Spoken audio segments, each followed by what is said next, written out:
হঠাৎ দেখা।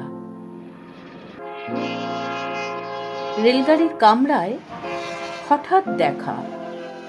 ভাবিনি সম্ভব হবে কোনোদিন।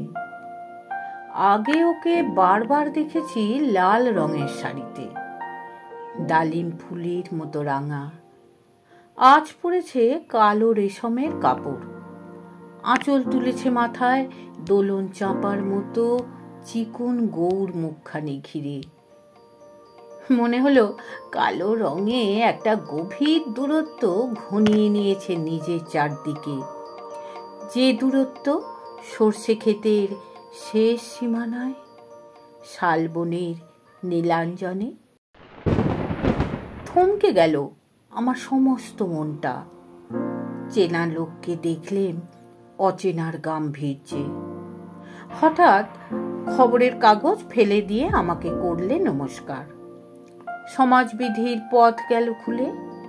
আলাপ করলেন শুরু। কেমন আছো, কেমন চলছে সংসার, ইত্যাদি।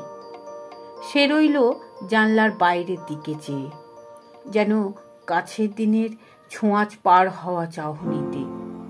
দিলে অত্যন্ত ছোট দু একটা জবাব, কোনোটা বা দিলেই না। বুঝিয়ে দিলে হাতের অস্থিরতায়। কেন এসব কথা, এর চেয়ে অনেক ভালো চুপ করে থাকা। আমি ছিলাম অন্য বেঞ্চিতে ওর সাথীদের সঙ্গে। এক সময় আঙুল নেড়ে জানালে কাছে আসতে। মনে হলো কম সাহস নয়। বসলুম ওর এক বেঞ্চিতে। গাড়ির আওয়াজের আড়ালে বললে মৃদু স্বরে, কিছু মনে করো না, সময় কোথা সময় নষ্ট করবার। আমাকে নামতে হবে পরের স্টেশনেই। দূরে যাবে তুমি, দেখা হবে না আর কোনো দিনই।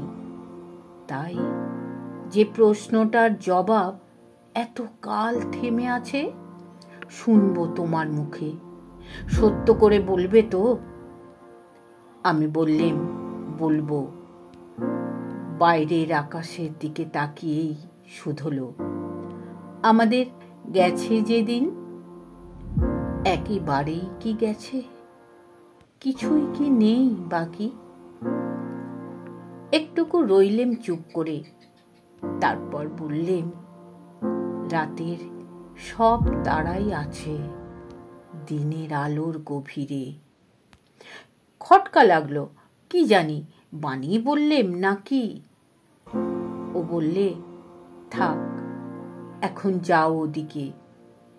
সবাই নেমে গেল পরের স্টেশনে।